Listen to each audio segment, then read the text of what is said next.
గురుభ్యో నమ. గురుర్బ్రహ్మ గురుర్విష్ణు గురుదేవో మహేశ్వర గురు సాక్షాత్ పరబ్రహ్మ తస్మై శ్రీ గురవే నమ. భక్తాదులందరికీ నమస్కారం తెలుపుతూ ఈరోజు వచ్చే వీడియో ఏంటంటే కొంచెం ధ్యానం ఎక్కువ కాకుండా మీకు అలవాటు కావడానికి చిన్నగా ఒక 3 నిమిషాలు ధ్యానము, దాని తర్వాత ఎలా నడుచుకోవాలి. కొంతమంది అడిగారు ఇంకా కొంచెం చెప్పండి స్వామీజీ, మీరు చెప్పినవి చాలా బాగున్నాయి, మేము కూడా ప్రయత్నం చేస్తున్నాం, కొంతవరకు మాకు మనసు ప్రశాంతంగా ఉంటుంది, మిమ్మల్ని ప్రతి వీడియో మేము వీక్షిస్తున్నామని యూట్యూబ్లో కొంతమంది ఫోన్లు చేసి చెప్పడం వలన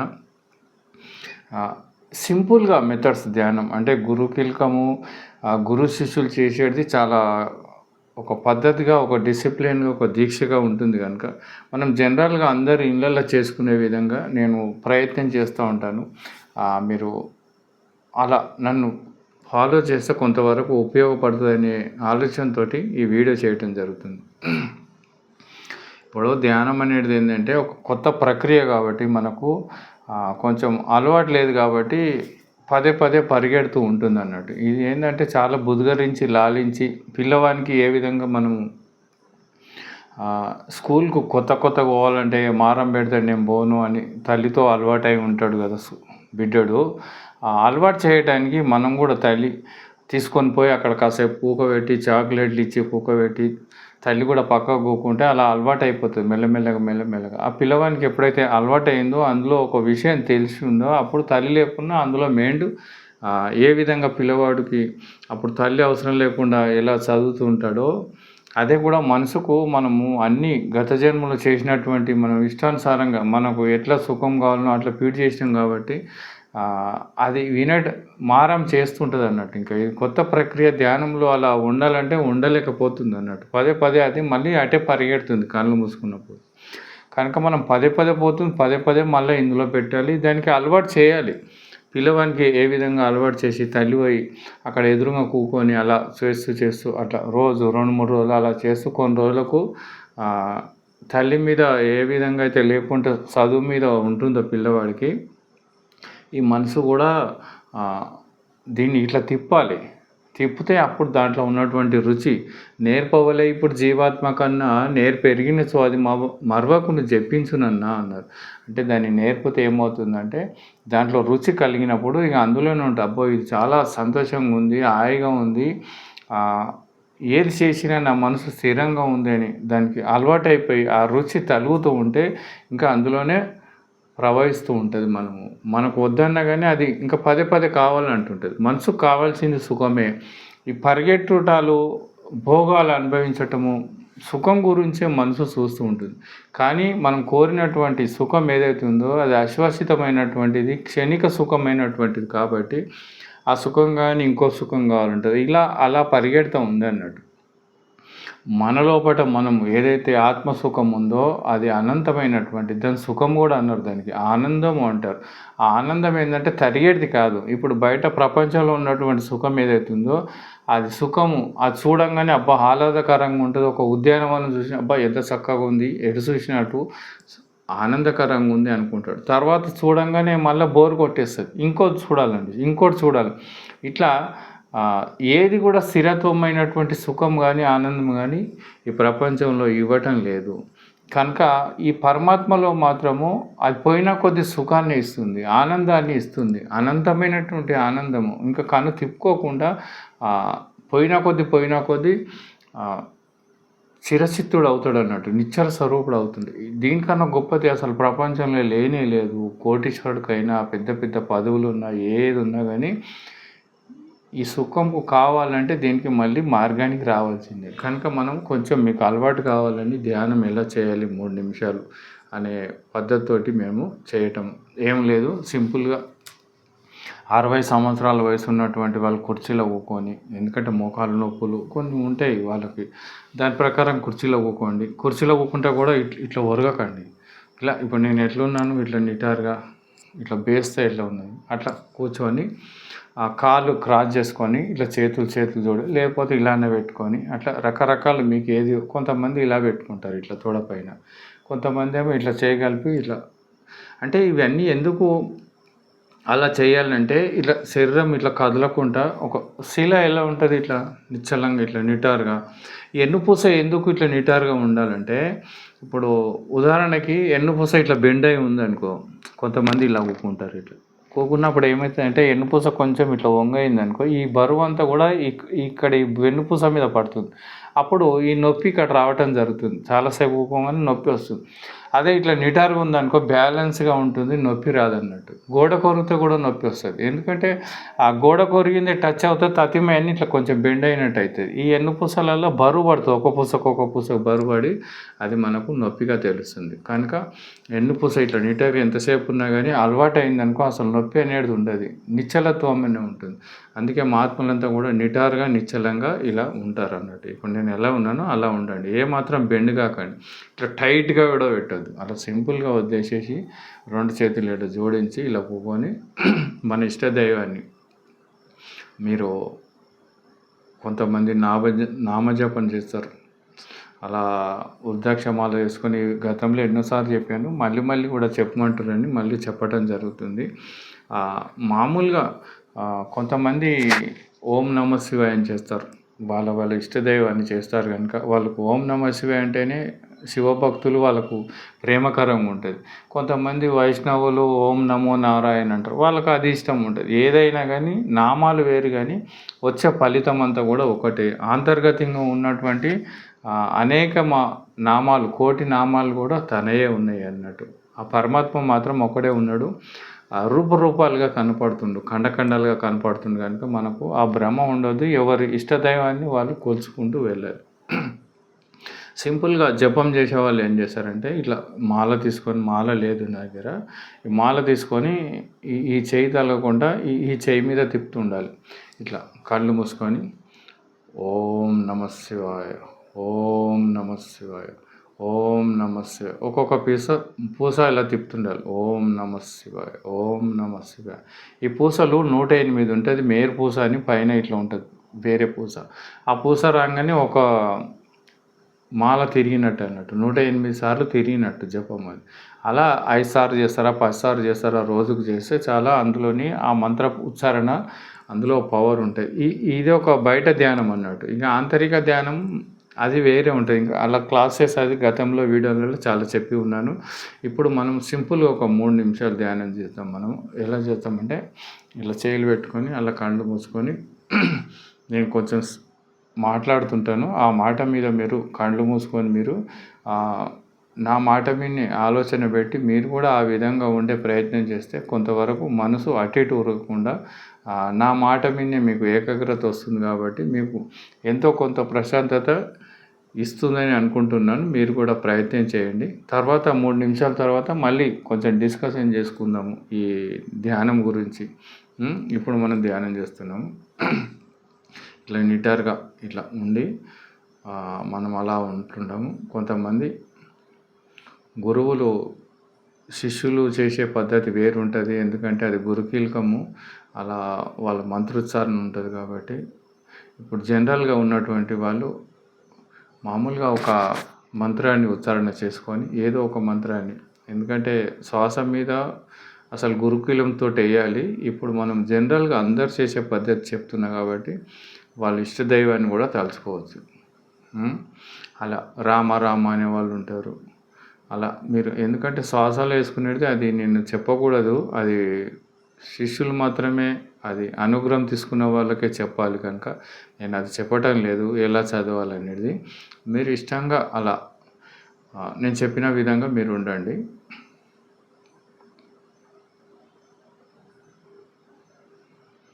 అలా నిశ్చలంగా అయిన తర్వాత అసలు కింద కూర్చోవాలి. యాక్చువల్గా మఠం వేసుకొని దర్భసాప్ వేసుకొని దానిపైన అది జింక చర్మం ఉంటే జింక చర్మం, లేదా వైట్ క్లాత్ వేసుకొని గొంగడి వేసుకొని ఏదో సంథింగ్ మెత్తగా ఉండేటట్టు. భూమికి ఆకర్షణ ఉంటుంది కాబట్టి ఆకర్షణ గుంజేస్తుంది అన్నట్టు. కనుక మనం దానిపైన కూకుంటే ఎలాంటి ప్రాబ్లమ్స్ ఉండదు. కింద కూకొని పద్మాసనం మామూలు సకల ముక్కలం వేసుకొని కూకుంటే చాలా బెటర్గా ఉంటుందని నా అభిప్రాయం. ఇంకా ఇప్పుడు మనం ధ్యానాలకు వెళ్ళినప్పుడు, ఇప్పుడు నేను కుర్చీ మీద కూకొని చూపెడుతున్నా మీకు తెలియాలని, లేకపోతే కిందనే కూకునేవాడిని.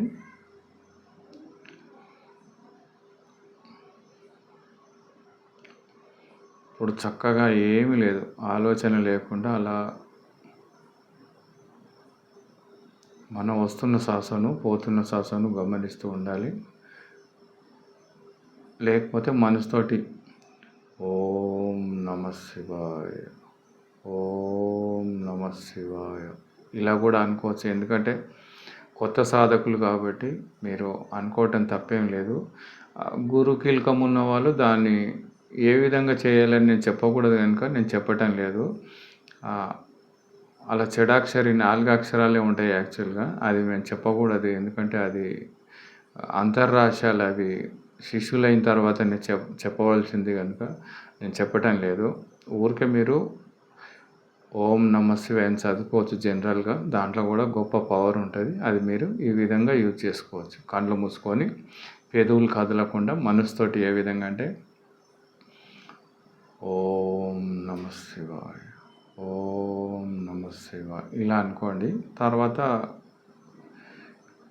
వైష్ణవులైతే ఓం నమో నారాయణ, ఓం నమో నారాయణ, ఓం నమో నారాయణ అలా మీరు చదువుకోండి. ఇది జనరల్గా, ఇది మరి గురువు బోధ కాదు, అందరు చేసుకునే విధంగా ఇది. ఇలా మీరు మనసుతోటి అనుకుంటూ అలా వస్తున్న శ్వాసను పోతున్న శ్వాసను ఏకాగ్రత గురించి మీరు గమనిస్తూ ఉండాలి. అలా చేస్తుంటే ఏం జరుగుతుంది,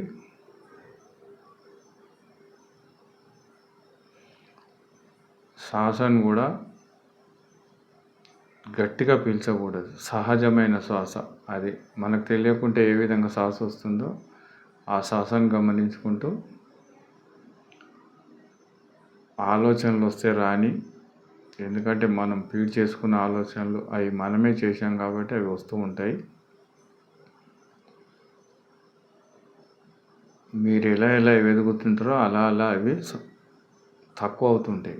కనుక మీరు ఆ శ్వాసను కూడా మీరు గమనిస్తూ ఉండాలి. మన ప్రయత్నం అంతా కూడా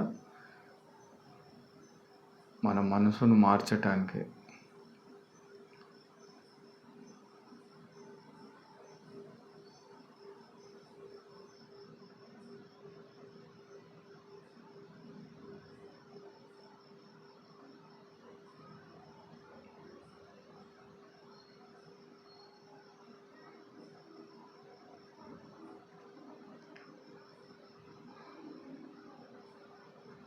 మనం పాలను తోడేసి ఒకరోజు పెడితే అక్కడ పెరుగుగా మారుతుంది.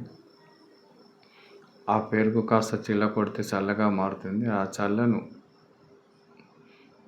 చిలుకుతే చిలకంగా అందులో వెన్నగా పైకి వస్తుంది. కొంచెం ఆ వెన్నంతా ఒక దిక్కు తీసి తర్వాత దాన్ని కాస్తే అది నెయ్యిగా మారుతుంది. అంటే అందరూ పెరుగులాగా ఉన్నారు, ఆ పెరుగులనే సమస్తం ఉంది. మనం ఆ పెరుగుని నెయ్యి కావాలంటే ప్రక్రియలు బయట నుండి తోడు కావాలి. అదే గురువు బోధ అన్నట్టు. బయట నుండి మనకు గురుకీలకం వస్తే అప్పుడు అది పెరుగుగా మారి గట్టిగా అవుతుంది అన్నట్టు. గట్టిగా అయ్యి దాన్ని చిల్లకొడితే చల్లగా మారి చిలకంగా వెన్న వస్తుంది. ఆ వెన్న కాస్తే అది నెయ్యిగా మారుతుంది కదా. అదేవిధంగా మనకు గురువుగారి దగ్గరికి పోయి ఆ బోధ తీసుకున్నప్పుడు మనం ప్రశాంతంగా గురువు తోడు తీసుకొని ఆ గురు మార్గంతో ప్రయాణించినప్పుడు మనం ప్రయాణిస్తుంటే మన మనసు అటు ఇటు ఉరకకుండా కొంచెం గట్టి పడుతుంది అన్నట్టు. ఆ మనసు నిండుదనంగా ఏర్పడుతుంది. అలానే ముందుకు వెళ్తూ అలానే చిలుకుతూ ఉంటే, చిలకటం అంటే పోతున్న శ్వాసను గమనించుకుంటూ నాగస్వరాలు ఊదటము అంటారు పోతులూరి వీరబ్రహ్మేంద్ర స్వాముల వారు. ఆ స్వరాలు అలా గమనిస్తూ ఉంటే గట్టిపడినటువంటి పెరుగు చల్లలాక ఏ విధంగా చిలుకుతూ ఉంటామో ఆ చిలకంగా వెన్నెలాగా వస్తుంది అన్నట్టు. తెల్లగా అందులో నుండి సపరేట్గా పాలు లాగా కాకుండా దాంట్లో ఉన్నటువంటి సారం మనకు వస్తూ ఉంటుంది. కనుక అది గమనిస్తూ ఉండాలి. ఆ సారం అది గమనించినప్పుడు అంటే మార్పు జరుగుతూ ఉండాలి ధ్యానంలో రోజు రోజుకి. అంటే ధ్యానం అంటే ఏదో 20 నిమిషాలు చేసినా 10 నిమిషాలు చేసినా అని కాకుండా మన జీవిత భాగస్వామ్యం కావాలి ధ్యానం అంటే. ధ్యానం లేనిది నేను ఉండను అనే ఒక భావన ఏర్పడాలి. అలా రోజు నిశ్చలంగా రోజు రోజుకి పెంచుకుంటూ ఉంటే 15 నిమిషాలు 20 నిమిషాలు అర్ధగంట గంట అలా గంటకు వచ్చిందంటే ఒక ఆసన సిద్ధి ఏర్పడ్డట్టు. ఎప్పుడైతే గంటకు వచ్చిందో లోపట అన్నీ కూడా అవయవాలు లోపల సూక్ష్మ శరీరానికి సంబంధించినటువంటి ఏవైతే ప్రక్రియ ఉందో అవన్నీ కూడా యాక్టివేట్ అవుతుంటాయి. మన స్థూల శరీరం కాక కంటికి కనపడకుండా సూక్ష్మ శరీరం మనలో ఉంది కనుక అందులో మార్పు కావాలి. ఎప్పుడైతే అందులో మార్పు అవుతుందో మన మనసు మారుతుంది. మన మనసు పెరుగులాగా కావాలి, ఆ తర్వాత చల్లలాగా కావాలి, ఆ తర్వాత వెన్నెలాగా కావాలి, చివరిగా నెయ్యి కావాలి. నెయ్యి అంటే పూర్ణ స్థితి వచ్చింది అన్నట్టు ఆ మనసుకు. అది రావటానికి చాలా కష్టపడాలి. మనం ఇప్పుడు పెరుగులాగా కావాలి. ఫస్ట్ సాధకులు అంటే మనసు అటు ఇటు ఉరుకుతుంది కదా, ఉరకనీయకుండా. ఇప్పుడు పాలు అటు ఇటు కదులుతాయి, పెరుగు కదులుతుందా? గడ్డగట్టిన పెరుగు కదలేదు కదా. అట్లనే నీ మనసు ఒక స్టెప్ నుండి ఇంకో స్టెప్పుకు రావాలంటే ఆలోచన లేకుండా నీ మనసు ఒకే వైపు కదలకుండా ఉండటము ఒక పెరుగులాగా మారినట్టు. ఎప్పుడైతే నీకు పెరుగులాగా మారిందో నీ లోపల చాలా మార్పు వస్తుంది అన్నట్టు. పాలు పాలుగానే ఉంటే అటు ఇటు కదులుతూ ఉంటుంది. రాగద్వేషాలు అన్నీ ఉంటాయి అన్నట్టు. ఎప్పుడైతే ధ్యానం బాగా తీవ్రస్థాయికి వచ్చిందో మన లోపల శక్తి ఆ 72,000 నాడులు సూక్ష్మ శరీరంలో మెల్లమెల్లగా యాక్టివేట్ అవుతుంటే మన మనసు నిశ్చలత్వం అలా వస్తూ ఉంటుంది.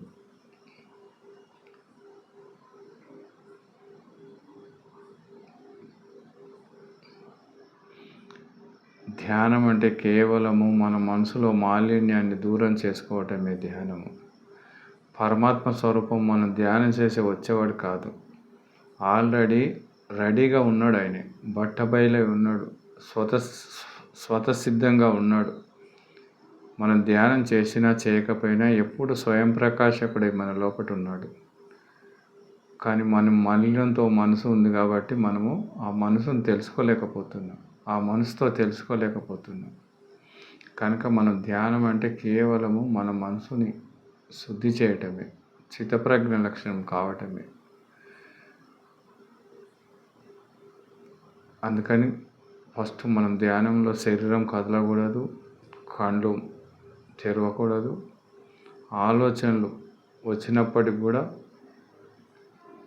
మనం తదేకంగా ధ్యాన స్థితిలోనే ఉండాలి. అలా అలవాటు అయిపోతే కొంచెం సుఖం మనకు తెలియబడుతుంది. మనకు ఆనందం వచ్చే వరకు చాలా కష్టంగా చేయాలి, ఆ తర్వాత ఇష్టంగా చేస్తారు. మొదలు కష్టంగా ఉంటుంది, ఆ తర్వాత ఇష్టంగా మారిపోతుంది. అది చాలామంది ఇష్టంగా అయ్యేంత వరకు చేయరు కనుక కష్టంగానే ఉంటుంది. వాళ్ళ తర్వాత మానేస్తారు, కొన్ని రోజులకు బోర్ వచ్చి వదిలేస్తారు, ఇందులో ఏమీ లేదంటారు. మనసు పరిగెట్టినంతసేపు ఉన్నది ఉన్నట్టుగా తెలియబడదు కనుక అక్కడనే ఉంది కానీ తెలియటం లేదు. మనకు అలవాటైందంతా కూడా కంటికి కనపడేది అలవాటైంది కనుక ఇది కంటి వెనుక ఉన్నటువంటిది. ఆంతరికంగా లోపట ఉన్నటువంటి స్థితి తెలియాలంటే నువ్వు నిశ్చల స్వభావం కలిగి ఉండాలి, రాగద్వేషాలకు అతీతుడై ఉండాలి, నిశ్చల స్వరూపుడై ఉండాలి. అప్పుడే నీకు ఉన్నది ఉన్నట్టుగా ఉండబడుతుంది. కనుక మనము పూర్ణ స్థితికి అందుకోవటం రోజు ప్రయత్నం చేయాలి. ఆదిశంకరాచార్యులు చెప్తారు, సత్సంగత్ మే నిస్సంగత్, నిస్సంగత్ మే నిర్మోహత్వం, నిర్మోహత్వం నిశ్చలతత్వం, నిశ్చలతత్వం ఈ జీవన్ముక్తి అంటాడు. అంటే ఫస్ట్ సత్సంగం చేయాలి. సత్సంగం అంటే అర్థం ఏంటంటే అందరూ ఆ పరమాత్మ గురించి మాట్లాడుకొని అడ్రస్ తెలుసుకొని సత్సంగంలో కేవలము మనకు అతని అడ్రస్ గురించే జ్ఞానవంతులు మనకు చెప్తారు. ఆ అడ్రస్ క్లియర్గా తెలిసిన తర్వాత నిస్సంగుడు కావాలి. నిస్సంగుడు అంటే సంఘం లేకుండా ఉండాలి. అంటే చూసేవానికి సంఘము అందరూ ఉన్నట్టే కనపడుతుంది, కానీ తన లోపల సంఘం ఉండదు. తన మనసులో ఎవరితో పెద్ద సంబంధం ఉండదు. చూడటానికి అందరూ ఉంటారు, భార్య పిల్లలు అందరూ ఉంటారు, కానీ తన మనసులో సంఘం ఉండదు అన్నట్టు. అలా చేస్తూ ఇంకా అలా ఎప్పుడైతే సంఘం లేకుండా నిరంతరము తన లోపల తాను ధ్యానం చేసుకుంటుంటారో అప్పుడు 3వ స్టెప్ వస్తుంది అన్నట్టు, నిర్మోహం అన్నాడు. నిర్మోహం అంటే మోహం లేకుండా పోతుంది. ఇంకా మోహం లేకుండా పోయినప్పుడు ఇంకా అలజడ చేసే ప్రక్రియలే లేవు. మోహం ఉంటేనే అన్నీ అలజడలు. అది కావాలి, ఇది కావాలి, అది లేని నేను ఉండలేను. మోహము ఎప్పుడైతే ఉన్నదో అన్నీ ఉన్నట్టే. మోహం ఎప్పుడైతే నశించిందో సర్వం నశించినట్టే. ధ్యానంలో మోహము చాలా కఠినంగా చేయాలి. ఫస్ట్ క్లియర్గా అడ్రస్ తెలుసుకోవాలి. ఆ తర్వాత ప్రయత్నం చేయాలి. ప్రయత్నం ఎలా చేయాలి? నిస్సంగుడై చేయాలి. ఒంటరిగా ఉండాలి, మౌనంగా ఉండాలి. ఇవన్నీ కూడా దానికి అలా ఆచరిస్తే స్పీడ్గా ప్రయాణం అవుతుంది. దాని తర్వాత ఇలా ఎప్పుడైతే జరుగుతుందో మోహం లేకుండా పోతుంది. ఎప్పుడైతే మోహం లేకుండా పోతుందో నిశ్చలుడు అవుతుందో నిశ్చలతత్వం వచ్చేస్తుంది. 4వ స్టెప్. నిశ్చలతత్వం అంటే ఇంకా ఏమి అక్కడ లోటుపాటులు ఏమీ లేవు, ఏ అలజడ లేదు. కష్టాలు వచ్చినా సుఖాలు వచ్చినా సమానంగానే చూస్తున్నాడు. ఎందుకంటే నిండుగా ఉంది, లోపట ఆనందమయంగా ఉంది, సుఖమయంగా ఉంది, ఏ లోటు లేకుంటుంది. అక్కడ డబ్బులతోటి కానీ వ్యవహారంతో కానీ ఏమీ పని లేదు. నీ లోపట నువ్వు ఆనందమయంగా కోట్ల రూపాయలు ఇచ్చినా దొరకనటువంటి సుఖము లోపట ఉంది కాబట్టి అది కనెక్ట్ అయింది. అప్పుడు కనెక్ట్ ఎవరికైతుందో వాళ్ళు నిశ్చలుడు అవుతారు. నిశ్చలతత్వం ఈ జీవన్ముక్తి. ఎప్పుడైతే నిశ్చలుడైందో కోరికలు లేకుండా అయినాయో అతను జీవన్ముక్తుడు అవుతున్నాడు. బతుకున్నప్పుడే మరణాన్ని జయించినటువంటి వాడు అవుతున్నాడు. ఇంత గొప్పది, ప్రపంచానికి మీరినటువంటి స్థితి లక్షణాలు కేవలము మనం ధ్యానం ద్వారానే తెలుసుకోవచ్చు. ఇది గురు ద్వారానే మనకు చక్కటి గురువు దొరకాలి, సద్గురు దొరకాలి. మనకు చక్కటి ప్రయాణము మనం చేసుకోవచ్చు. ఇప్పుడు ఈ విధంగా మీరు ఆలోచించి రోజు అలవాటు చేసి ఒక అరగంట సేపు, తర్వాత పెంచుకోవాలి 40 నిమిషాలు, రోజు 5 నిమిషాలు అలా పెంచుకుంటూ పోతుంటే మీకు నొప్పులు ఆటోమేటిక్గా తగ్గిపోతాయి. కొన్ని రోగాలు కూడా నశిస్తాయి. ఎందుకంటే లోపల సూక్ష్మ శరీరం యాక్టివేట్ అవుతుంది. దీనికి బాడీకి ఎంత ఎనర్జీ కావాలో అంత ఎనర్జీ ఆ సూక్ష్మ శరీరం అందిస్తుంది అన్నట్టు. మనసు నిండుదనం ఉంటే అసలు ఏ రోగాలు లేవు. రోగాలన్నీ మఠమయం అవుతాయి. సూర్యుని వెలుతురు వస్తే చీకటి అదృశ్యమైనట్టు మన లోపల పవిత్రత ఆత్మస్థితి వచ్చినప్పుడు చాలా మటుకు శరీరానికి సంబంధించినటువంటి రోగాలు మటుమాయమవుతాయి. పోయినటువంటి కొన్ని కర్మవశత్తు అనుభవించవలసి ఉంటుంది. చాలా మటుకు ఎర్రెస్ అవుతాయి, వెళ్ళిపోతాయి అవి. అందుకని ఇప్పుడు మనము ఇక ధ్యానం ముగిస్తున్నాము. ఇంకో నిమిషం అయితే ఇలా చేయాలి. ఎవరు కళ్ళు తెరవకూడదు. నిశ్చలంగా ప్రశాంతంగా నామజపం కానీ శ్వాస మీద ధ్యాస కానీ ఎవరికి తోచిన విధంగా వాళ్ళు చేసుకోవచ్చు. నిటారుగా అటు ఇటు తలను వంచకుండా ఇట్లా కింద పడేయొద్దు. తలను కింద పడ్డదంటే వాళ్ళు నిద్ర అవస్థలోకి వెళుతున్నారు. అది ధ్యానం కూడా పెద్ద ఫలితం ఇవ్వదు. మనకు ఫలితం ఇవ్వాలంటే ఎప్పుడూ నిటారుగా శిరస్సు అసలు కదలకూడదు, బెండ్ కాకూడదు. అదొకటి జాగ్రత్త పడండి. ఇప్పుడు మనము ధ్యానం ముగిస్తున్నాము. 10 మినిట్స్ ఉంది. 10, 9, 8, 7, 6, 5, 4, 3, 2, 1 జీరో. 2 చేతులు ఇలా పెట్టండి. 2 చేతులు పెట్టుకొని మీరు అలా ఇలా పవర్ ఉంటుంది, ధ్యాన పవరు. అలా మీరు దీన్ని అలా చూడాలి కాసేపు. అలా చూస్తూ ఉంటే దాని తర్వాత మళ్ళీ ఈ 2 కళ్ళ మధ్యనే పెట్టండి 2 చేతులు కదలకుండా. అలానే ఉండండి. 1 2 3 4 5 6 7 8 9 10 ఇలా చూసి ఇలా చేస్తే మనకు ధ్యానము ఒక విధమైనటువంటిది 2 నిమిషాల 3 నిమిషాల మనం చేస్తే ఓ 10 నిమిషాలు చేసినామనుకో ప్రశాంతంగా ఉంటుంది. నిశ్చలులమై ఉంటాం మనం. తొందరపాటు అవసరం లేదు ధ్యానంలో. నిశ్చలంగా మనము ఉండగలిగితే ఇంతకన్నా గొప్ప విషయం ఏమీ లేదు. నేర్పాలి మనము. మనసు అలజడ ఎప్పుడు అది పరిగెడుతుంది కనుక ఎప్పుడు పరిగెడుతుందో అప్పుడు నిశ్చలత్వం పోతుంది అన్నట్టు. ఇప్పుడు నిశ్చలంగా అంటే ఏంది, అలా ఆలోచన రహితం, ఎంత ప్రశాంతంగా ఉంది. ఇప్పుడు నన్నే చూడండి మీరు. ఒకప్పుడు నేను షూటింగ్ చేసేటప్పుడు సినిమా ఫైటర్ కదా, ఇలాంటి స్థితి లేదు. మేము ఎంతో ప్రయత్నం చేసేవాళ్ళం. 30 సంవత్సరాలు అవుతుంది ధ్యాన స్థితిలో ఉండి. కానీ చాలా మట్టుకు మేము ప్రయాణించినప్పుడు కూడా ఇప్పుడు పెద్ద కష్టం లేకుండా నిశ్చలత్వం వచ్చేసింది. ఎందుకంటే ఆ లోపల ఉడికి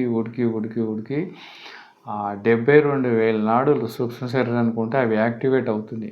అందరు మహానుభావులు అంతా కూడా ధ్యానాగ్నితోటి కర్మలు దగ్ధం కావాలి. ఎప్పుడైతే కర్మలు గత జన్మయో ఎన్నో జన్మలు అన్నీ కూడా నువ్వు ధ్యానంతో అలా పొడగొడుతూ నువ్వు చేయవలసింది కేవలం అది కంటికి కనపడదు కనుక నిష్ఠతోటి దీక్షతోటి ప్రతిరోజు ఎప్పుడెప్పుడు చేయాలనుకుంటున్నావు అప్పుడప్పుడు కంపల్సరీ మీరు చేస్తూ ఉండాలి. అది చేస్తూ ఉంటే మీకు అభ్యాసం అయిపోతుంది. ఎప్పుడైతే అభ్యాసం అయిందో అది అలవాటుగా మారుతుంది. ఎప్పుడైతే అలవాటుగా మారుతుందో ఇంకా అదే నీకు చెప్తుంది సమయం అయింది వెళ్ళు ధ్యానం చేయని. ఎందుకంటే అది కూడా రుచికి అలవాటు పడిపోయింది అన్నట్టు. అందుకే అలా చేస్తూ ఒక రోజుకి శరీరం మనసు అన్నీ పవిత్రమైపోతాయి. చిత్తప్రజ్ఞ లక్షణం వస్తుంది. ఆయన మాట మధురంగా మాట్లాడతాడు.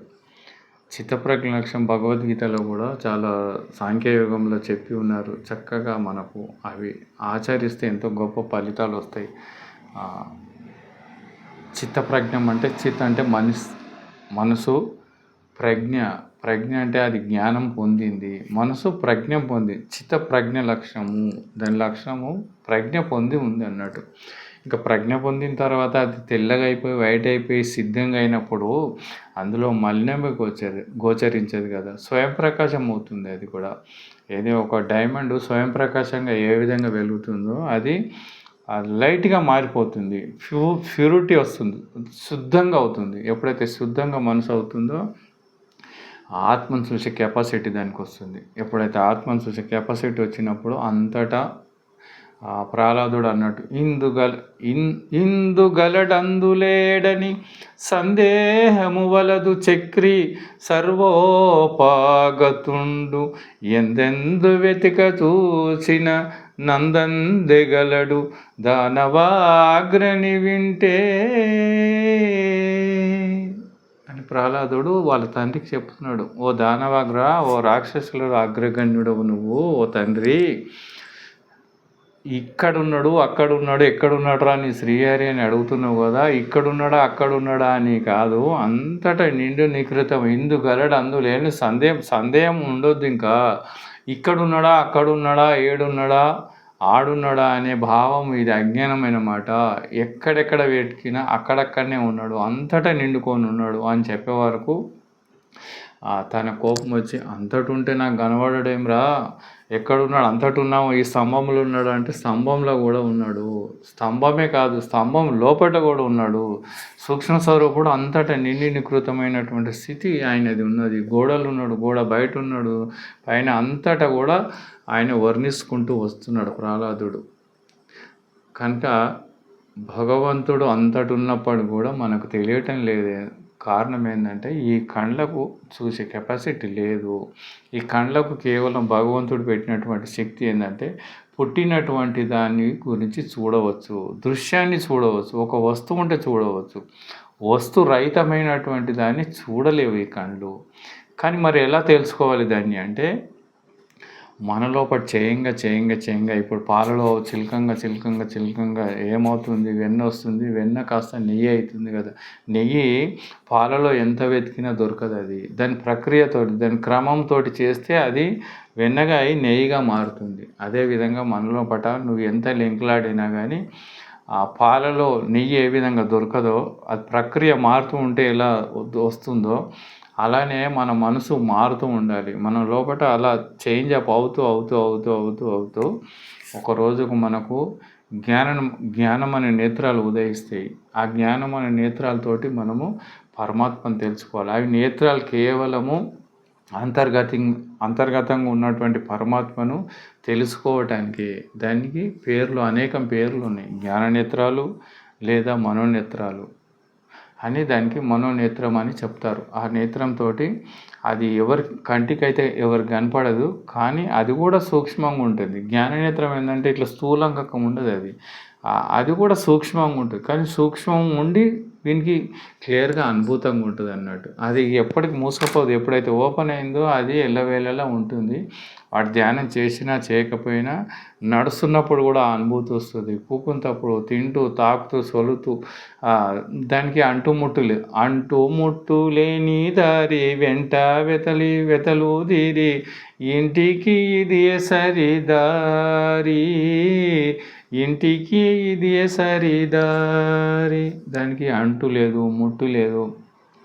అంటుముట్టు ఉంటే అది పరమాత్మ ఎలా అవుతుంది? అంటుముట్టు మనకున్నది, దానికి మాత్రము అది పవిత్రమైంది. దాన్ని నిప్పు కాల్చలేదు, మంట కాల్చలేదు, నీరు తడపలేదు. దీనిని శస్త్రములు ఛేదింపజాలవు, దావాగ్ని దహింపజాలవు, జలములు తడపజాలవు. ఈ ఆత్మను ఖండింపబడేది కాల్ప శక్యము కాదు, తడపనిండేముగా తరము కాదు. ఈ ఆత్మ సర్వగతం మరియు స్థానము నిత్యంపు చెల్లరైతం. ఇది సత్యం అన్నది.